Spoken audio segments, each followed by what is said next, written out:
Dawson Show at the World Center of Broadcast Media, WCOBM.com. My name is Guy Dawson, and I am the managing member of Classic Communications, a full-service media and marketing company. And if you would like to bring greater recognition to your business, your organization, or yourself personally, please get in contact with us at 702-845-6129 or visit our website, classiccommunications.net.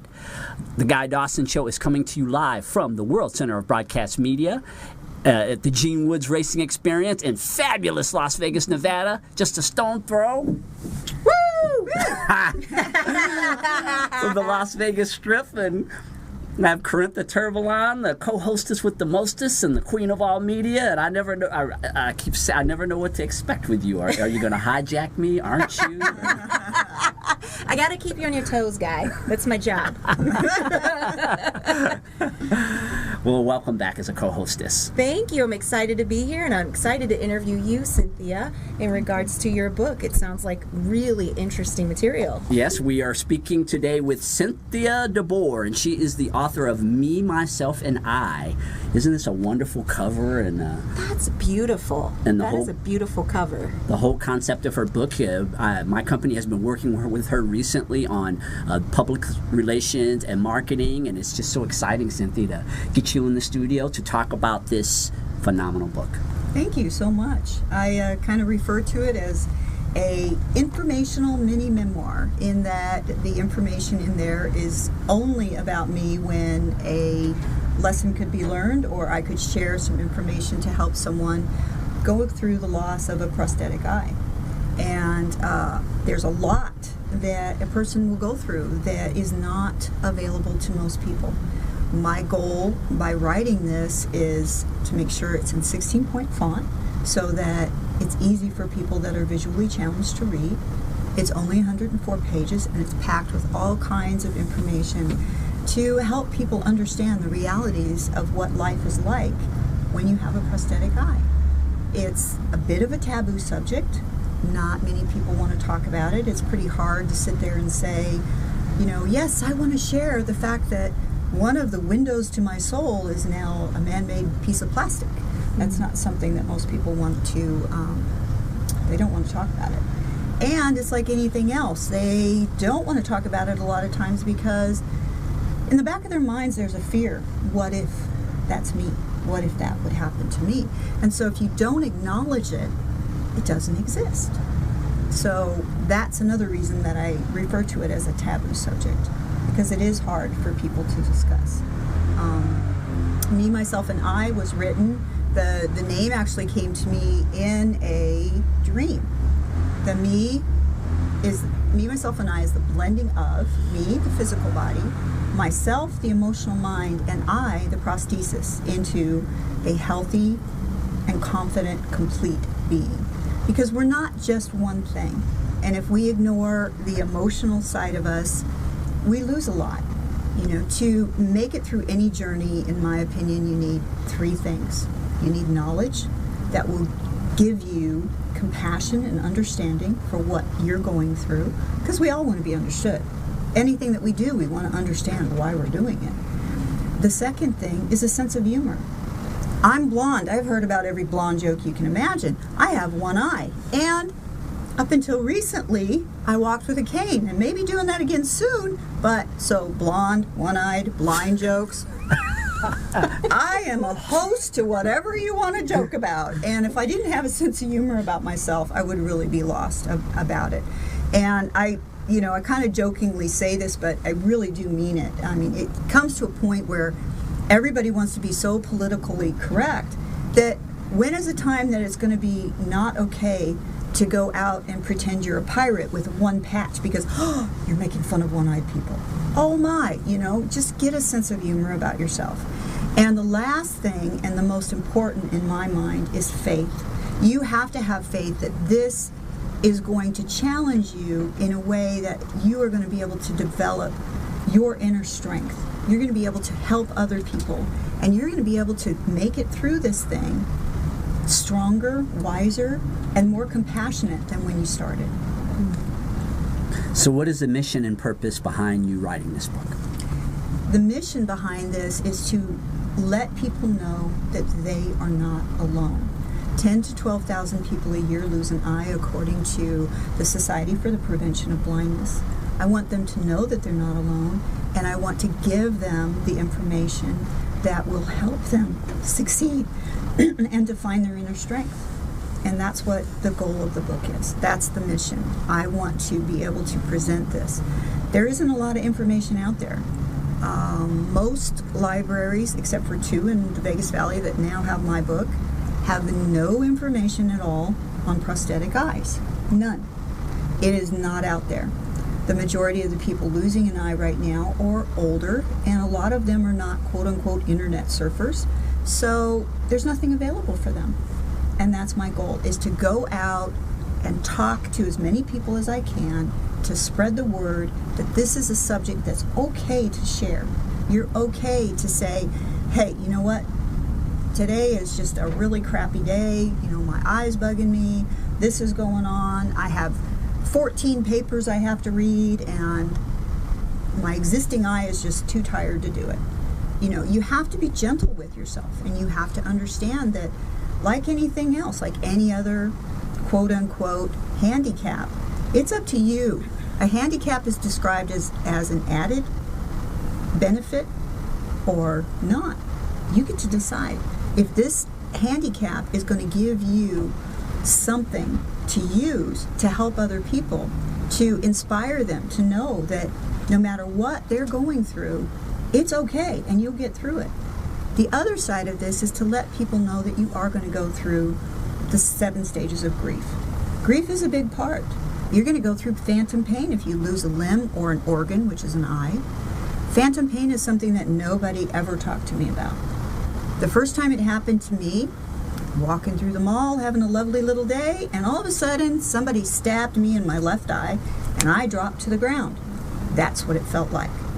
I turned around to see who had just attacked me. There was nobody there. I kept it to myself because my family was already concerned about my medical conditions, and now I'm going to go up to him and I'm going to say, by the way, I'm Cook-a-Bird. You know.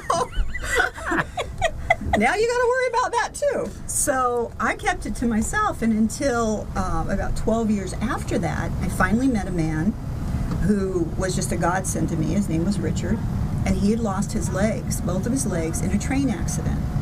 And I had become really good friends with him and his family.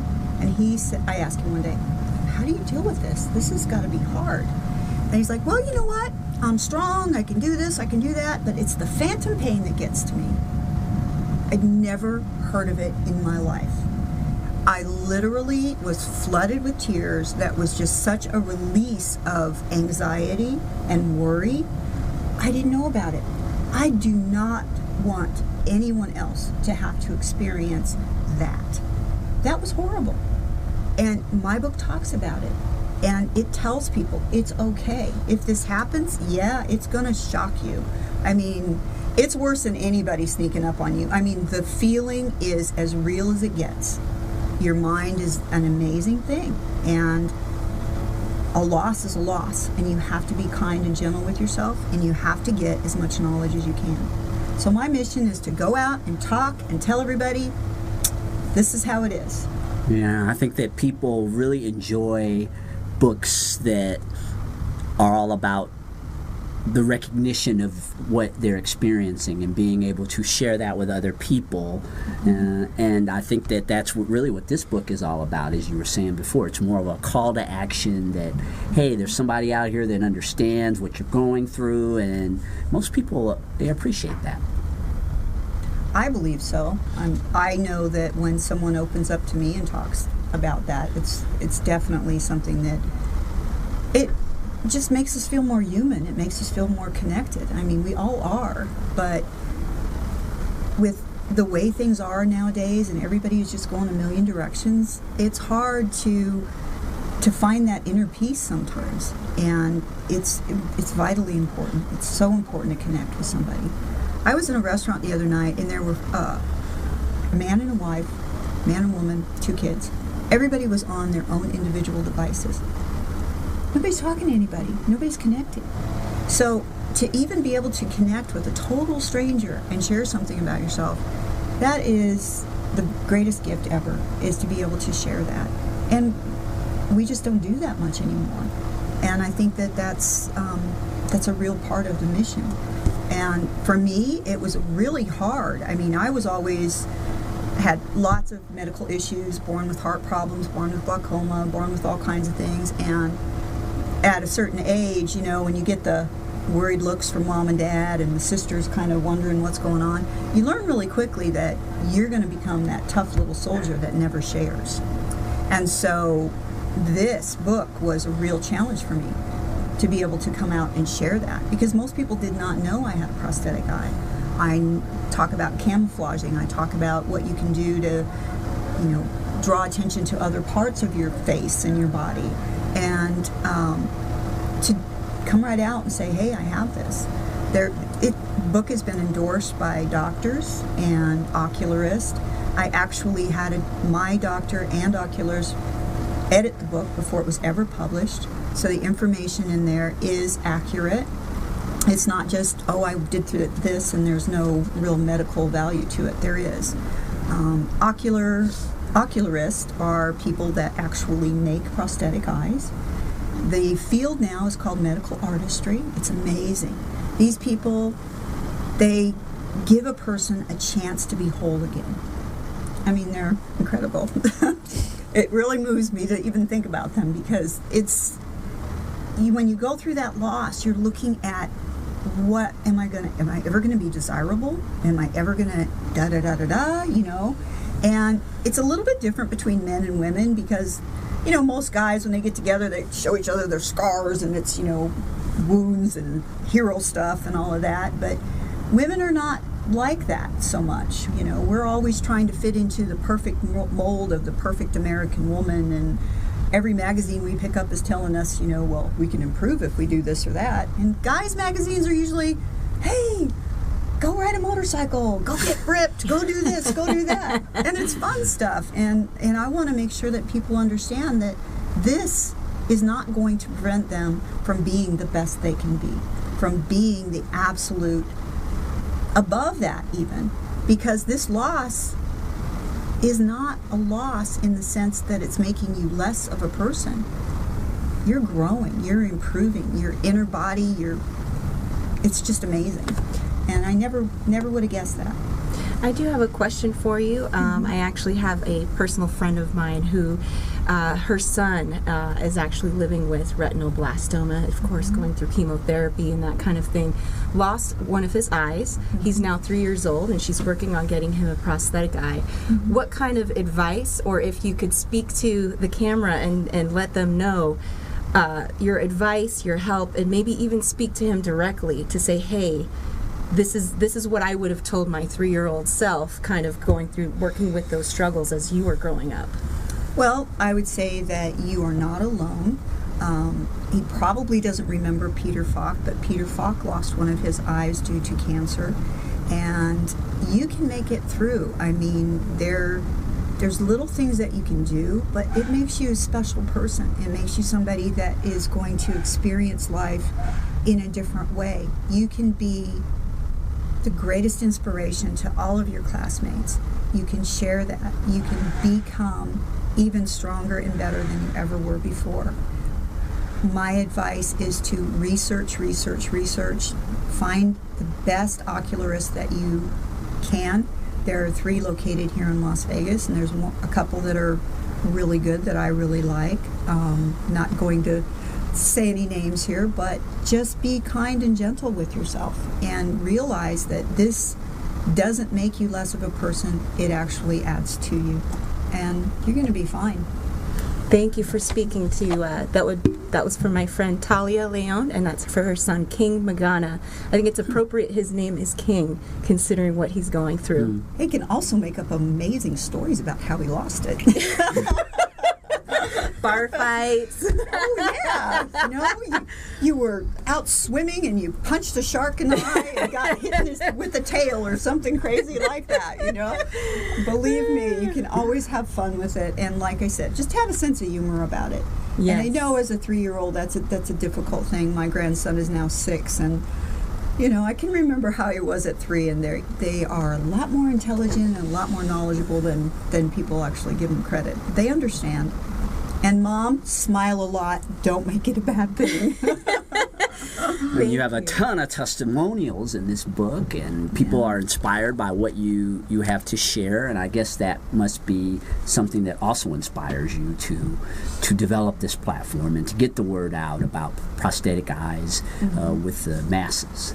It does. Going out and actually asking people for quote-unquote book blurbs or endorsements, that was also a difficult thing. One person that I offered the book to, I said, you know, could you read this for me? And he's like, why would you give this to me? I said, because I've had a prosthetic eye since I was 17. Oh, you did not? No. Wow. You did not. You don't have a prosthetic eye, you know. It was What prosthetic eye? What are you talking about, you know? So that was kind of funny. And then another person who had just gone through cochlear implants, it was actually Bruce Woodbury, who was a former county commissioner, known for years, and I sent the book over to him. Really wasn't sure what kind of response I would get, because I did not realize that he had just had these cochlear implants for his hearing done. And he even wrote in there, this is great for anybody suffering any kind of a loss. And that was it was just such a nice thing to say and to hear, because I wasn't sure. I didn't really know about that. And then for him to come back and go, you helped me? I mean, this man, I have the utmost respect for. I've known his family for decades, literally. And these people are amazing. And you get that. Mark Hall Patton, who is over all of the museums in town, he's the one that said, oh, you do not. You know, this man has read about everything you can imagine. And I thought he knew everything. He's one of these guys that's got bookcases in front of bookcases, that kind of person. And so for him to make a comment was excellent.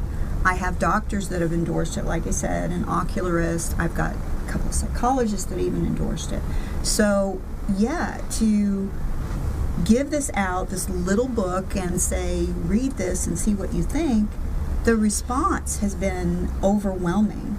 I've sent out over 170 books to ocularists around the country. I've had people call me from all over the U.S. saying, what about this? What about that? And it's really nice to be able to say, well, you know what? I don't know, but I'll find out. Or, yes, this is how you do this. Don't worry about it. It's going to be fine. And it's just been amazing. I helped another woman go through not only the loss, she'd been trying to save her eye for over 20 years. One corneal transplant after another, problem, and then she hit the end of the road. And for her, this loss was a great relief, because she doesn't have to do 3 eye drops 4 times a day. She doesn't have to deal with the pain. She had really dark brown eyes, but the eye that was infected looked pale blue because of the corneal transplants. So every time she went out, everybody's like, oh, you have 2 different eyes. You know, so then every time she's going out and she's trying to have a good time, she's being reminded of this. So for her, it was actually a great relief. It took her a while to get to that point. Like I said, you go through the stages of grief, but she's there. She has a new prosthetic. She looks gorgeous, and she's happy. You know, that's the whole thing. It's just trying to, I wouldn't say put it behind you, but put the sadness behind you and want to experience this new life. Because there's not that much different about it. You know, there's certain things you don't want to do. I mean, riding a roller coaster or having anything that's going to put a lot of pressure, it's a bit painful, but there's people that scuba dive, and how they do it is they just take their eye out and they go do what they want to do, and then they come back and, you know. So it's all about your passion in life. Don't lose the passion in life. Yeah, this is an inspirational book, and I think that a lot of people, whether you have a prosthetic eye or not, can relate to the stories within, and sitting down with Cynthia and talking about her experiences through life and having a prosthetic eye is just very interesting. Will you let the audience know how they can get in contact with you if they'd like to bring you on as a speaker or purchase a book? Okay. Yes, my email address is just like my book. It's me, myself, and I, which is EYE, book, @gmail.com. Please email me anytime, and if you even want to speak, send along your phone number, and I'll call you back as soon as I get a moment. I'm always happy to talk to people and to help them in any way possible. Thank you so much, Cynthia, for being a part of the show today. Thank you. I really appreciate the opportunity to come on. You have been great, and this is all new territory for me, so you've made it really wonderful experience. Thank you. Fun, fun, fun. We're going to take a commercial break, and when we come back, I am going to be interviewing the queen of all media, Miss Corintha Turvalon, talking about her experiences in journalism and how she ended up in that chair there. Stay tuned for more of The Guy Dawson Show.